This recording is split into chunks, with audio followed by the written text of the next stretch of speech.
Olá, pessoal. Paulo Adair para mais um bate-papo aqui no Papo Neto. Hoje vamos falar de política. Hoje trouxemos aqui um especialista, um escritor, um autor, muito bem recomendado, que é Rafael Moya Filho, que nasceu em São Paulo em 1958, casado, 3 filhos, formado em gestão pública, trabalhou no setor elétrico paulista durante 38 anos até se aposentar em 2011.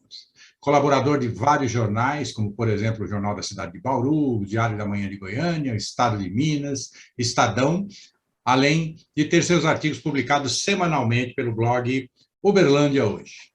Após sua aposentadoria, ele foi colunista da Rádio Auriverde de Bauru, hoje FM Jovem Pan News Bauru, onde atuou até 2021 como comentarista do programa Ligado na Cidade. Nós estamos trazendo ele aqui pela publicação de um livro muito específico, né, entre os vários que ele já publicou, que é o Democracia dos Ausentes, um exercício de cidadania, que é sua sexta obra. Anteriormente lançou em 2012 uma coletânea de poesia chamada O Tempo na Varanda. Em 2013 lançou seu segundo livro, O Humor no Trabalho. Em 2018 lançou na Bienal Internacional do Livro de São Paulo, de Sarney a Temer, Nossa Incipiente Democracia, obra que já está em sua segunda edição. Em 2019 lançou seu quarto trabalho, Falando um Monte, Reflexões sobre o Brasil. Em 2021, em meio à pandemia, lançou seu quinto livro, Diário de uma Democracia, 600 dias que marcaram o país. Os 3 últimos em papel e na versão e-book.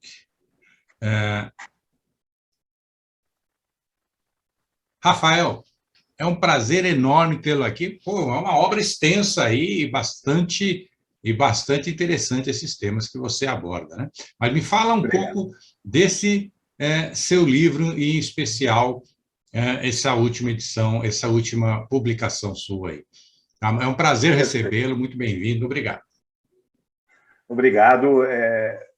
Eu venho lendo muito, pesquisando muito, escrevendo muito, e há alguns anos percebendo o crescente distanciamento da população e dos jovens da participação política na vida nacional e dos votos. O Brasil tem feito eleições a cada 2 anos e, invariavelmente, com exceção à eleição de 1989, onde nós tivemos uma participação muito grande, talvez até pelo período de 20 e tantos anos sem poder eleger um presidente. Naquela ocasião, o voto branco, nulo e as abstenções foram de um nível aceitável, pequeno até, perto do que nós estamos vendo hoje. Hoje nós temos aí, a cada eleição, 30 a 40 milhões de pessoas que se ausentam, votam branco e nulo, e aí isso, primeiro, é superior à população do Canadá, por exemplo. Segundo, isso interfere no resultado da eleição. E terceiro, que é pior, esse distanciamento faz com que os partidos políticos não se esforcem para colocar os melhores candidatos para concorrer nas eleições.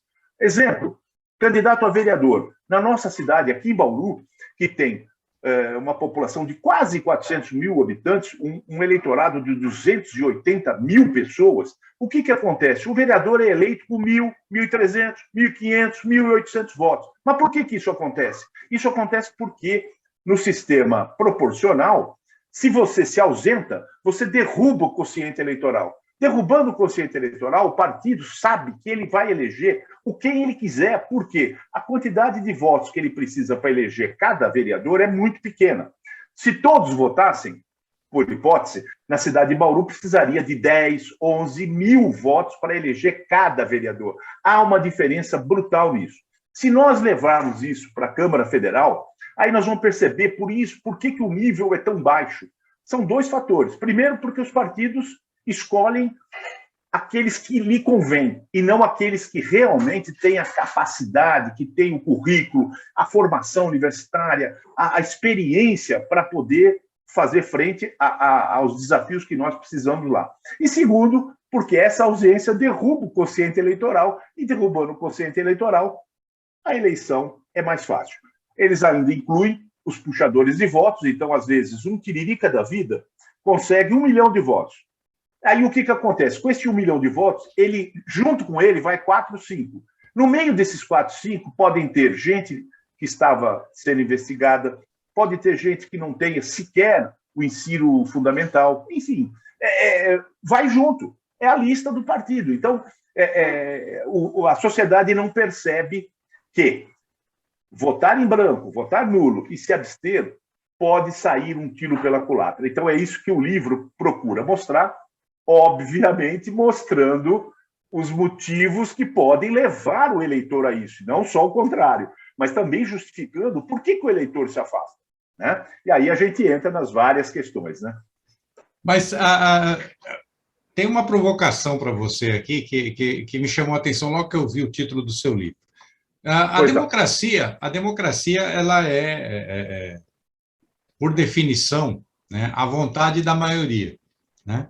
Quando a gente fala na democracia dos ausentes, não existe aí uma antítese nessa proposta? Me explica um pouco isso. A democracia pode ser exercida com ausência? Ela é enfraquecida? Elabora um pouco mais isso para mim, por favor. Sem dúvida. Na medida que você tem um sistema democrático, você precisa do quê? Da participação popular. Por quê? A democracia pressupõe a participação do povo em todas as instâncias, em todo o processo. Na medida em que você tem uma população, nós não estamos aí, logicamente, incluindo aqueles que não podem votar, que são abaixo de 15 anos, acima de 70, Sim. que não são obrigados. Mas fora essa população, que já é grande, você pegar 40 milhões de pessoas, como em 2018, que deixam de votar, e o que é pior, no primeiro turno, quando você tem Sim. mais candidatos... Tem mais opções, né? Tem mais opções. Majoritário, mais opções. Em 89, nós tínhamos 21 candidatos de todas as correntes políticas, de Brizola a Lula, de Lula a Collor, de Collor a Mário Covas. Então, você tem ali... É impossível que você não tenha nas eleições, no primeiro turno, uma opção. E o pior, a eleição não se faz só do poder executivo, no majoritário. Você tem também a eleição para deputado estadual, federal, governador. Se você vota nulo, branco ou se abstém logo no primeiro turno, você deixou de votar no poder legislativo. Quem tem o poder nas mãos? O legislativo. Quem faz as leis? O legislativo. Quem pode ajudar ou impedir o governo de fazer aquilo que você acha que ele deveria e que ele precisaria fazer? O legislativo. Então, aí nós percebemos que, ao fazer isso, a democracia fica realmente na mão prejudicada pelos ausentes. Né? Por quê? Porque eles deixaram de votar justamente. Seria diferente, Paulo, se você tivesse o seguinte: no primeiro turno a eleição corresse normal, uma abstenção aí de 5%, 10%. No segundo turno, eu não gosto do candidato A nem B. Aí você tivesse uma abstenção maior. Seria muito simples de entender, seria fácil de compreender, mas não é o que está acontecendo. Quer dizer, essa abstenção, aqui na minha cidade, em Bauru, nós tivemos eleição em 2020, tínhamos 300 e poucos candidatos a vereador. Tínhamos 14 candidatos a prefeito. E nós tivemos uma abstenção de 30%. Quer dizer, é muito alto. Num primeiro turno, é altíssimo. Né? Então, você fica realmente preocupado porque você não está vendo as pessoas participarem. E a urna é um dos elementos do sistema. Você tem, em seguida, a fiscalização, acompanhar, participar, cobrar. E isso... Você imagina, se o camarada não está indo nem na urna, você acha que ele está cobrando, fiscalizando e acompanhando o que está acontecendo? Não está. Né? Ele só está reclamando no bar, só está reclamando com os amigos no escritório. É verdade. E sem falar que, matematicamente, uma abstenção de mais do que 1/3 do eleitorado, Sim. automaticamente vai ser maior do que o voto majoritário, né? Quase sempre. Exatamente. Exatamente. Exatamente. Quase sempre você vai ter mais abstenções do que os votos majoritários. Isso se o segundo turno for próximo, né? For próximo um do outro, né? É óbvio Sim. que muitas Sim. vezes pode ter uma disparada no segundo turno e ficar com 60% do voto válido, 70%, mas se ficar nos 50 e pouco por cento, 50 e pouco por cento de menos de 2/3 da população, já automaticamente meio que enfraquece a vitória, porque as pessoas sempre vão poder dizer, olha, teve mais abstenções do que você teve de votos. Né? Exatamente. O candidato vencedor, muitas vezes, tem menos voto do que abstenção branco e nulo. Né? Isso tem acontecido bastante, viu, Paulo? Não é, tem. Nas últimas eleições, recente, eu acredito que pelo menos nas 3 últimas foi assim. Pelo menos nas 3 últimas. Com certeza. Acho que o último que ganhou com alguma folga acima foi o próprio Lula. Eu acho que fora o Lula, a primeira eleição, a segunda eleição, a reeleição do Lula, eu acho que ele teve mais de 60% dos votos. E o Fernando Henrique, quando ganhou a eleição, sem precisar do segundo turno. Eu me lembro. Exatamente. Ele ganhou a eleição sem precisar do segundo turno. Então, ali ele teve realmente uma votação maior do que as abstenções de branco e nulo. Né? E o Lula, talvez, naqueles 60%, quase 60%. Mas, no geral, é sempre o que você falou. Está acontecendo o inverso. Exato. E esse desinteresse... Esse desinteresse você atribui basicamente como você falou aí, a atuação fraca da política ou a atuação fraca ou a consciência política fraca da população? A que você atribui principalmente? Perfeito. São vários os fatores, Paulo. Né? Você tem aí a corrupção afasta. Sim. Quer queira, quer não queira, ela afasta. A impunidade afasta, porque se você tem corrupção, mas você tem um sistema judiciário que é firme, que é forte, que põe na cadeia, você minimiza aquela situação, porque sabe que, assim como no Japão, tem um caso de corrupção em 10 anos, mas o cara está preso até hoje. Mas aqui no Brasil, não, nós temos uma impunidade muito grande. Nós temos a questão, além da corrupção, além da impunidade, as escolhas dos partidos. Se nós tínhamos lá atrás, como eu citei, em 89, 21 candidatos, quer dizer, bons candidatos, a maioria eram bons candidatos. Você hoje, nas eleições, eu tive aqui em Bauru exemplos, o Estado de São Paulo, você não tem uma quantidade de bons candidatos para fazer com que a população, o eleitor, seja atraído para participar daquela eleição. Então, isso também é um fator.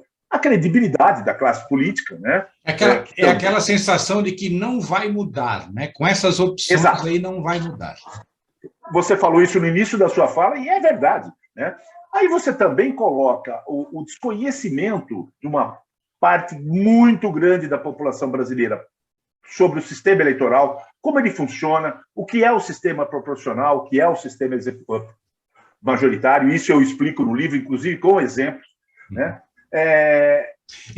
Essa seria a minha próxima pergunta. Você acha que o sistema eleitoral, a legislação político-partidária eleitoral, inclusive, né? Ou seja, a composição política, as regras partidárias e as regras eleitorais, elas podem ser aprimoradas e isso trazer um melhor desempenho das eleições, uma maior participação dos eleitores?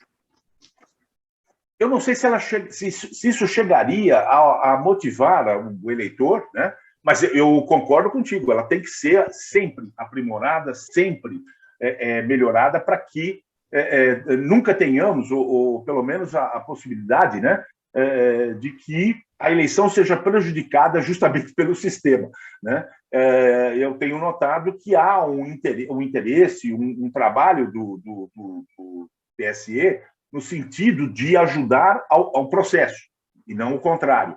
Porém, eu acho que o que eles poderiam também fazer é investir mais na informação, levar para o povo brasileiro a informação. O que é o sistema majoritário? O que é o sistema proporcional? Por que um candidato na sua cidade tem 8.000 votos e não é eleito? E aí o que tem 2.500 se elegeu? Isso causa uma confusão na cabeça do eleitor mais simples, principalmente. Não que só seja ele, mas Principalmente, por quê? Porque ele não consegue entender. Ele teve 8 mil e não entrou, É o cara teve verdade. 2.500. É verdade. Então, eu acho que isso, o Tribunal Superior Eleitoral precisaria trabalhar mais. Ele se preocupa em divulgar a eleição, ele se preocupa em dar credibilidade ao sistema. Ótimo, mas ele precisaria fazer o papel também da informação. Já que nós não temos isso, Paulo, você citou no nosso preâmbulo, você citou uma coisa que é verdade e todo mundo com mais idade se lembra. Nosso caso. Nós tínhamos na escola o aprendizado sobre o sistema eleitoral, político brasileiro. Hoje não tem, há muito tempo não tem mais. Então, realmente... E a gente nem votava naquela época. E a gente nem votava. Paulo, como a gente votava? Na verdade, a gente votava para vereador, para governador, para prefeito, para deputado, para senadores, por exemplo. A gente só elegia 2/3 dos senadores, né? A gente só tinha 2 partidos, 2 opções, né? 2 opções.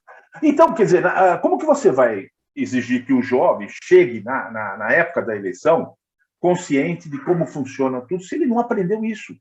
Ele não recebeu essa informação nos bancos escolares, que é onde ele deveria ter recebido toda essa gama de informações. Então, isso também é um problema muito sério, né, que nos aflige. Perfeito.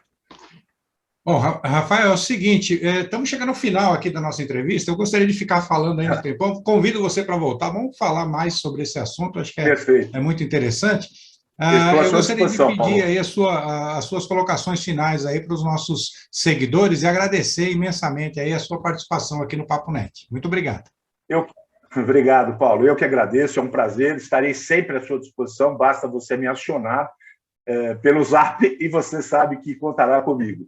Então, o meu livro, A Democracia dos Ausentes... Nós vamos colocar o link para acessar ele aqui. É um livro que está à disposição através da livraria Assaber, www.assabessa.com.br, com toda a equipe do João, meu querido amigo. Esse ano, se tudo decorrer bem, se tudo der certo, esse livro também estará sendo lançado lá na Bienal, junto com o pessoal da Estaremos lá. Estaremos lá. Se Deus quiser. E eu conclamo aí as pessoas que tiverem o interesse nesse assunto, nessa temática, que é uma temática muito importante. Sim. É um livro leve, é um livro tranquilo, é um livro que ele procura mostrar os 2 lados dessa mesma situação. Ou seja, a democracia dos ausentes. Mas o lado A, quer dizer, por que ela acontece e o que interfere, quais as consequências disso acontecer, né? Então, um grande abraço a todos, eu fico muito feliz em participar contigo aqui, estou à sua disposição. Um grande abraço a todos. Bom, pessoal, muito obrigado, Rafael. Esse foi Rafael Moya, filho, falando do seu livro A Democracia dos Ausentes, um exercício de cidadania, que está disponível na Editoras Abertas. Vamos deixar aqui o link para vocês comprarem, terem mais informações. Editado pelo Grupo Scortese, pelo Grupo Editorial Scortese, do nosso amigo João Scortese.